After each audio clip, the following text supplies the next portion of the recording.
to the Doctor Who Marathon. I'm your host McEdam, and today we're going to be talking about the Sarah Jane Adventure episode, Secret of the Vault, written by Phil Ford and is directed by Josh Agnew.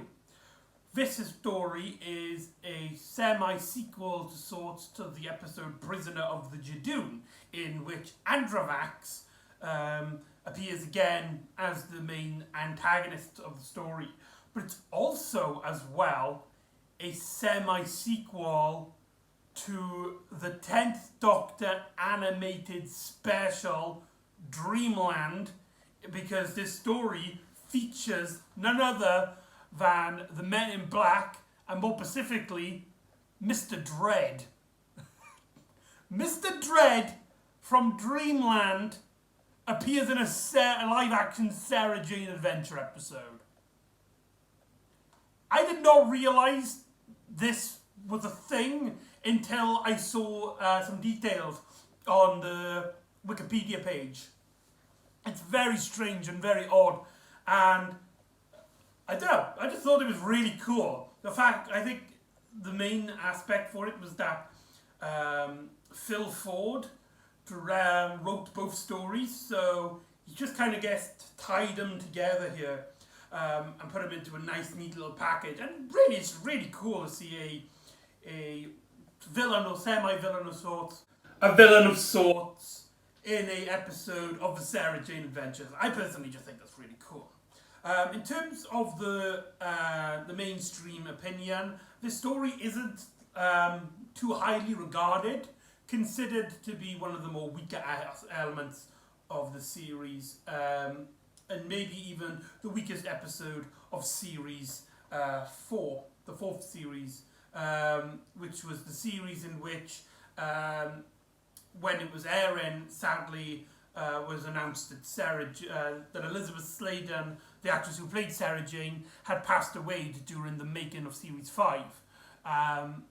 So this would be the last full series of Sarah Jane. But yeah, this is considered a highly regarded story. So, should we just delve right in and see if it's any noteworthy? The story starts off with a little introduction of this woman. She's basically in this chase scene where she's getting chased around by Mr. Dread and his men in black suits, seemingly in this abandoned building. But she finds what she's looking for, this vault. But when she puts her device, which she's got, onto the wall, it doesn't seem to be working. And then when we see the closing part of the pre-credit sequence is a walk-up of Mr. Dread and his men coming towards this particular character, coming up in the audience in the shot. It's a pretty decent pre-credit sequence. However, there was a great opportunity to leave it on a cliffhanger later on, literally like 5 seconds after. As when we cut back into the episode, we see the girl running from Mr. Dread and his men, only for it to be revealed to be Andravax from Prisoner of the Jadoon, who, if you don't remember, he's an alien creature who can go inside people's body and basically possess them. And so here, he was possessed, this girl, to try and get to this vault. He's trying to get into this vault. And so he tries to go and see Sarah Jane for a particular reason. We also then cut to Sarah Jane, Rani and Clive, whilst Luke is up at university. As Rani and Clive are in the attic, and they are looking at these NASA probes on Mars. But Sarah Jane has a plan that they're going to cut out the signal so that people in NASA don't learn what's happening on Mars, because Sarah Jane knows something a bit about Mars, which I kind of find kind of strange, because I would presume that NASA, I think it has been established.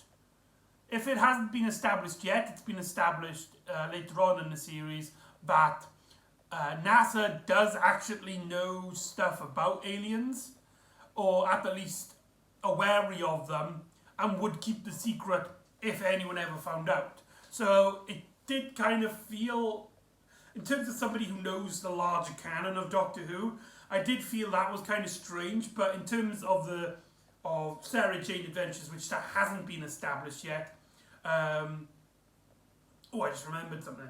Then that doesn't really makes kind of sense in the context of Sarah Jane. Speaking of the universe, in this story,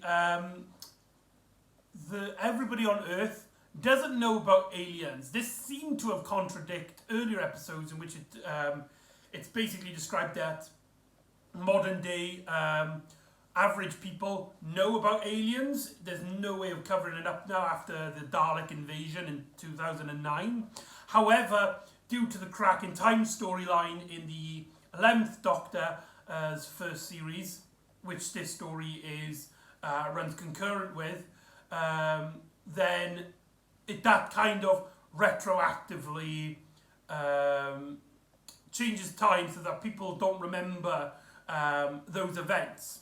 As Amy doesn't remember what happened with the Daleks, and people don't even know about the Cyber King from Victorian times. So that's a bit of head canon there. But let's talk about this little scene on Mars. We get a glimpse of what Sarah Jane was trying to hide. It's a pyramid. A pyramid on Mars.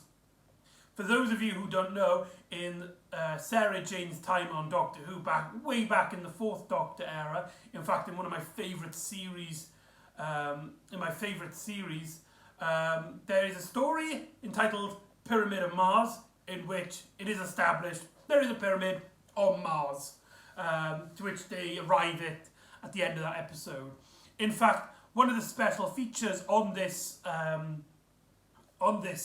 DVD as a tribute to Elizabeth Sladen is that the entirety of Pyramid of Mars is actually on here as a special feature, in case you wanted to rewatch that and just enjoy some classic memories with Elizabeth Sladen and the 4th Doctor. So that's really nice. That's really nice, a little sweet moment. Now we actually do get to see Luke in here. He appears through a video chat at the start of the episode. I do find it really weird how it seemed like the story was going to build up to something in that scene in which they're all kind of ignoring him as they're interested in this pyramid on the Mars.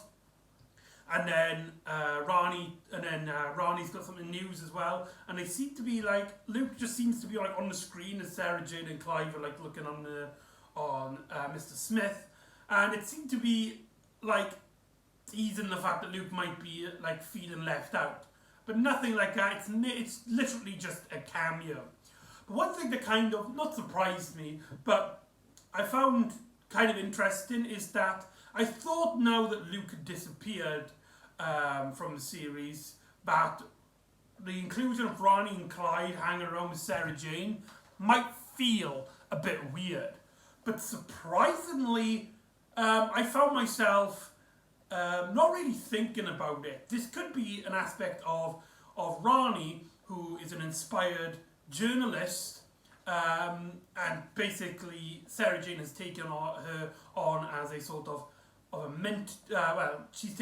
Ronnie's taken Sarah Jane as a mentor, with Clive being Ronnie's friend, making it seemingly natural that they would still stick around even after Luke isn't around anymore. So that's kind of interesting. And so also as well, something which I was one of these little details I knew about this story, which I was really looking forward to, is the inclusion of Rani's family. Let's talk about Hajesh and Nita. As one of my most disappointing aspects of the series so far is the inclusion of Rani's parents, because I was kind of disappointed in the fact that the series continues on from the trope of the parents can't know about aliens. I think it would have been a lot more interesting if Rani's parents knew about aliens, and so we would have two more adult characters being the mature voice of reason, and could even clash with Sarah Jane on a much more adult level. But every time that they do at least learn about aliens, it's usually mostly for a gag of sorts, as well as their memories constantly being erased, just giving an unnecessary plot point. And here it seemed that they were teasing it up for it to be a lot more important, a lot more interesting, because they go into this basically this like group therapy where these people called burps, which yes, that's what they call themselves, basically just sit in a circle and talk about alien encounters, with Rani's father clearly uncomfortable and just feels very embarrassed being there, but Rani's mother, being the most excited and energetic one, seems to be all for it and all in for it. And Rani's mother has a very prominent role in this story, and despite I think the humour does kind of get in the way of a bit, her involvement in the story is a pleasant one. But I was praying to God, but nothing happens to her, and that she will be continuing on as a known alien person who interacts with aliens, like everybody else in the main cast of the series. And she basically explains this is a kind of a direct sequel to Prisoners of the Jadoon, Prisoner of the Jadoon, as she basically is there because she's seen aliens with the Jadoon and Androvax. However, in that story it was played as a laugh, and they're all just like really weird. It is kind of strange how she waited so long for this to happen. This could be the timelines being altered due to the cracks in time. So now she has completely forgotten about like aliens being a mundane thing, and her experience being this really strange, bizarre circumstance. And so she meets up with these group of people who are in a small circle of room.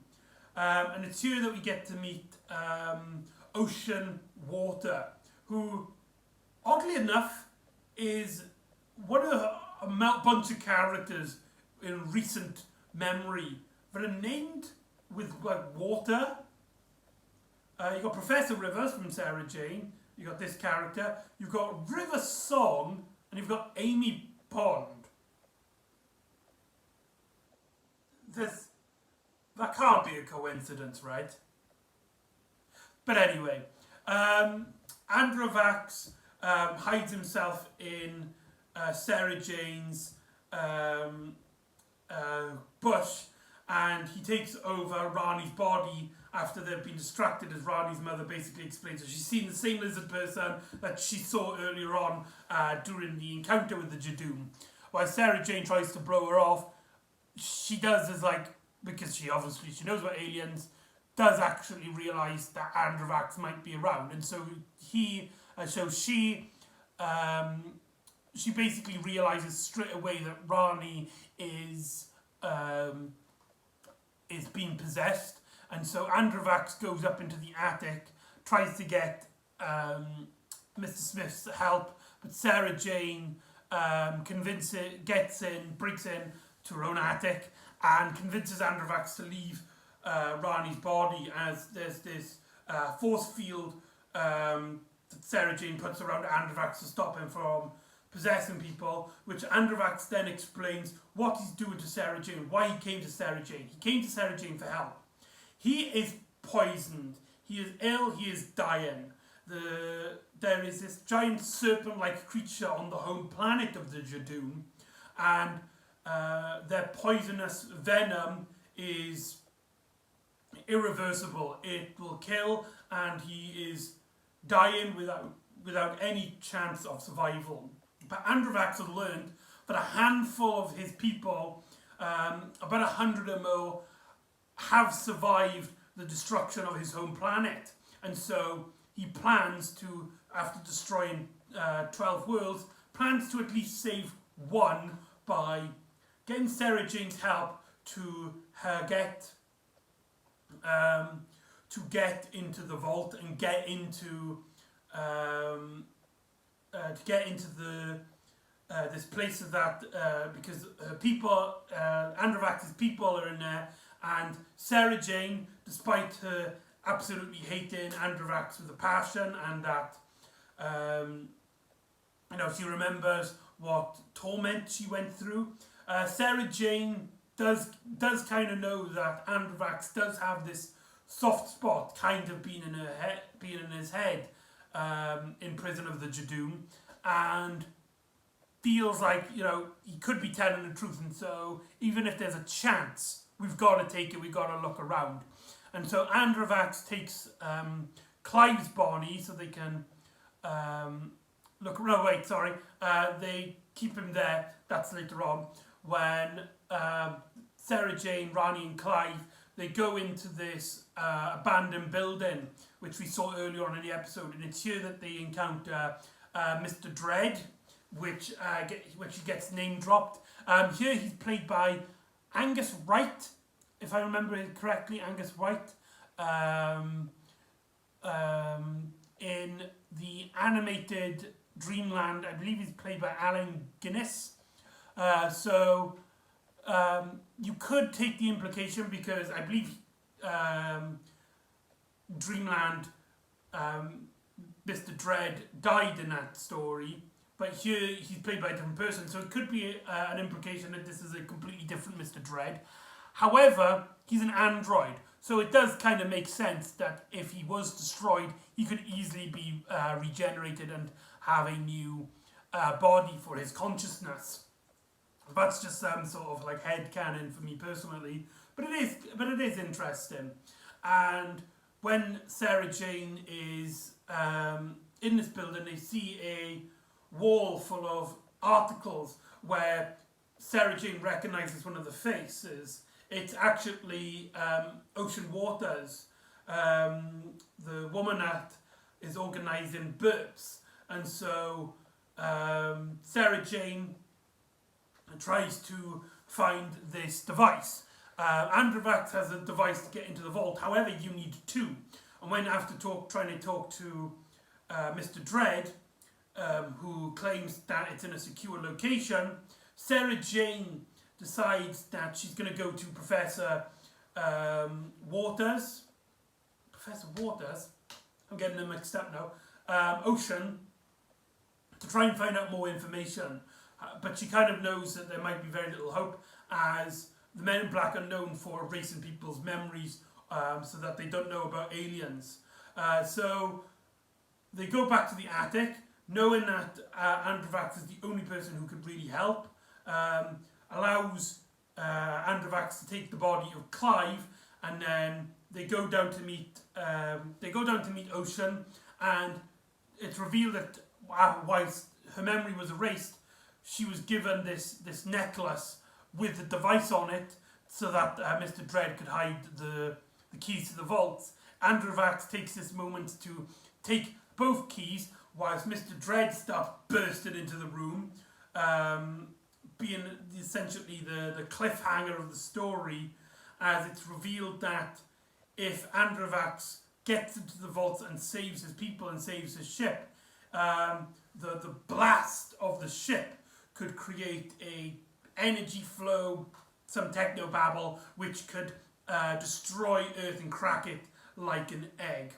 Now, there's a few issues here in the pacing of this story, which makes it far less than its predecessor, Prison of the Jadoom. One of my biggest complaints with the story is that Androvax keeps swapping bodies. Why does that seem like such an issue? Well, I'll tell you.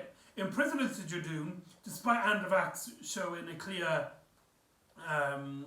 ability to go into people's bodies, he mainly stays in Sarah Jane in that story, giving not only Elizabeth Sladen some great chances of performance in her acting skills, but we also seem to connect with this face for Androvax, and we see his turmoil when Sarah Jane can talk to him, and the fact that he stays in one body throughout the entire story, for the majority of the story, means that we do get this strong connection to this particular performance.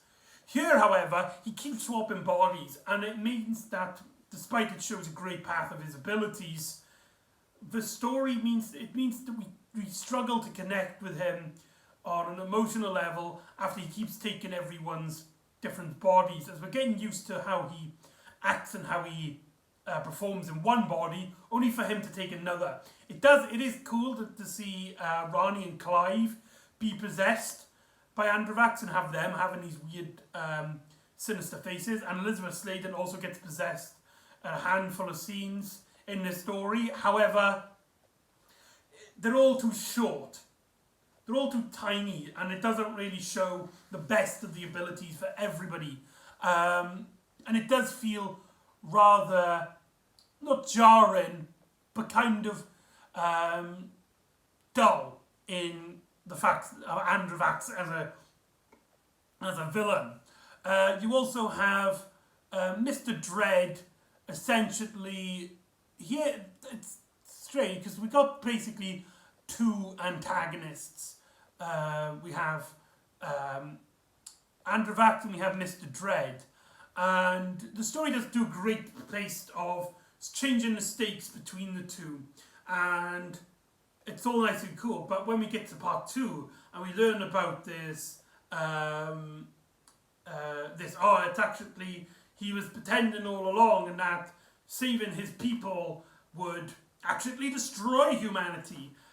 With the exception of probably one short scene where he's talking to Sarah Jane and Ronnie, the story kind of just makes him feel like he's doing it because he wants to destroy revenge. I would have loved to have seen more of him and his reactions and his personality when it comes to him wanting to save his people. There's a great line in part 1 where it's like, I've destroyed 12 worlds, would you help me save one? Just one. So that's a really cool little element, and you do get emotionally attached as in part 1, and Sarah Jane is in this complex situation. But as soon as part 2 arrives and we learn about this destruction, it does kind of become a bit dull, because as soon as we learn this, Sarah Jane completely takes it off the cards. She's like, sorry, I'm not going to help you, but I can't help you, humanity is my focus. I don't know, I just felt like I was kind of out of character for Sarah Jane at this moment in her life.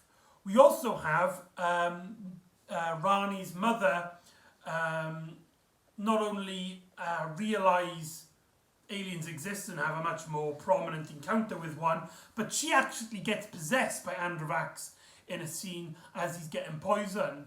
As the poison starts hitting him and he's basically collapsing. And it puts Rani in a much difficult state, we gotta save her, despite Androvax being like the villain, is inside her mother's body, and Mr. Dread would kill Rani's mother on sight, knowing that Androvax has taken over her body. So that there is a big dilemma there, and the stakes seem to be building in part 2, sorry, but halfway, Androvax leaves Rani's mother, and Rani's mother has a much more silly encounter and doesn't seem to be shocked by the fact that all of our other characters know about aliens, and that it just seems to be a normal occurrence, and they seem to know what to do. And that's kind of odd, that's kind of strange, but I am glad that Rani's mother is getting more involved in the story. It's something which I have been dying more to see. There's also a really great scene just before Androvax leaves Rani's mother's body, where they kind of have this talk. It was Rani's talking about how important her mother means to her, and because Androvax is in her body, gone is that silly, funny persona of Ronnie's mother for a bit. And then, as soon as Androvax leaves Ronnie's mother, in a vain hopes to try and get Ronnie's body, the Mr. Dread's men find Ronnie's mother and scan her and realizes that she's just a normal human and do not put her in any harm. Kind of lowering the stakes just before it's supposed to be getting at its highest, really abruptly. And I felt like that was such a poor execution of the stakes. Really, either keep Androvax in Ronnie's mother's body or have him possess her later on so that we can have the bigger stakes later on in the episode. However, when we get to that moment, it does kind of feel a bit more mellow in the conclusion as Androvax gets to his vault. He locks the door. He possesses Sarah Jane and tricks Clive in helping him opening the vault. He opens the vault and locks it behind him, meaning that nobody can get to him and his ship. However, and all the energy seems to be depleted, and with no way we can save the Earth.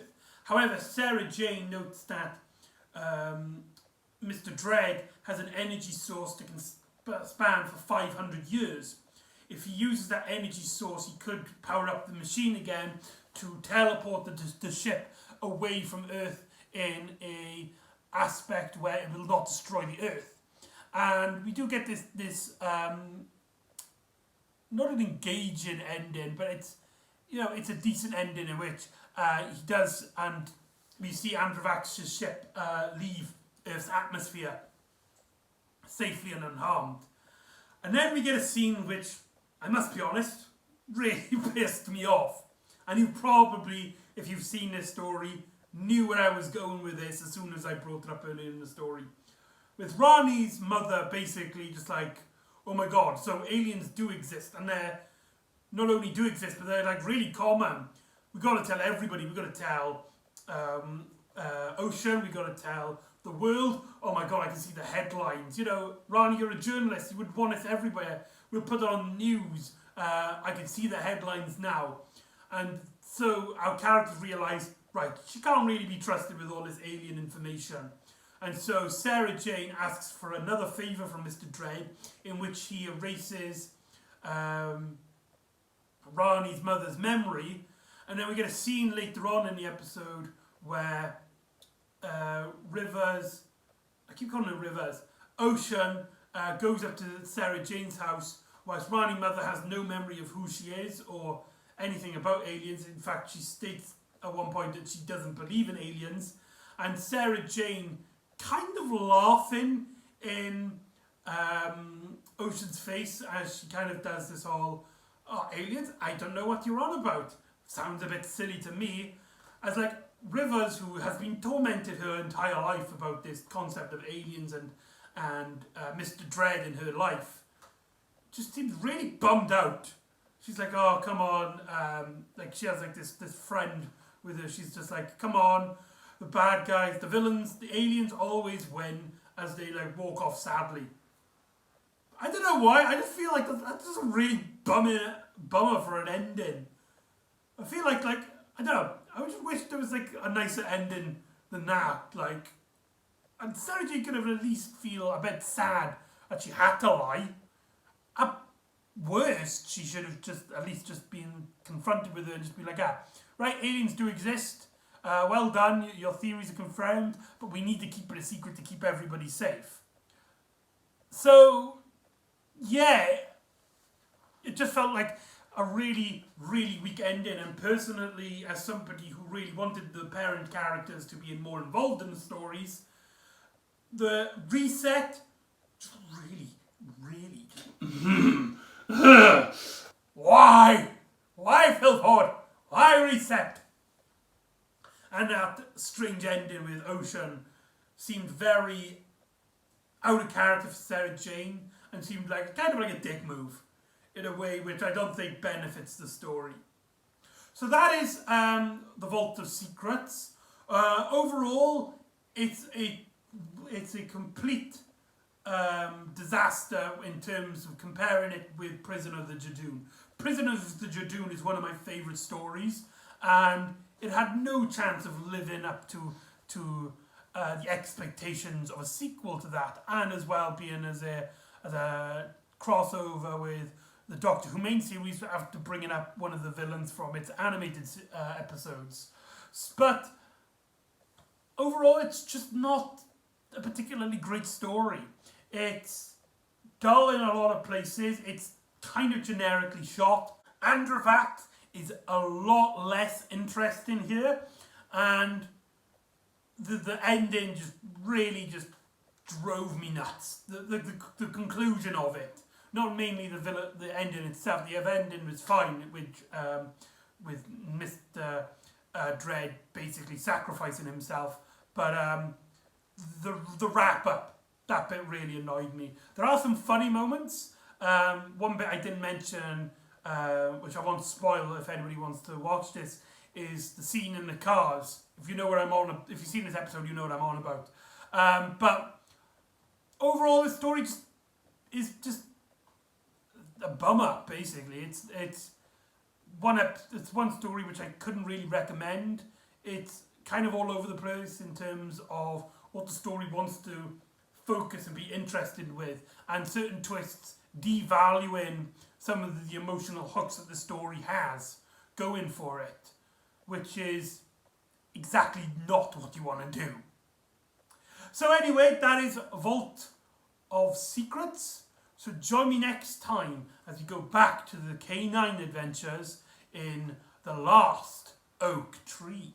And I'll see you next time on the Doctor Who Marathon. Ta-da!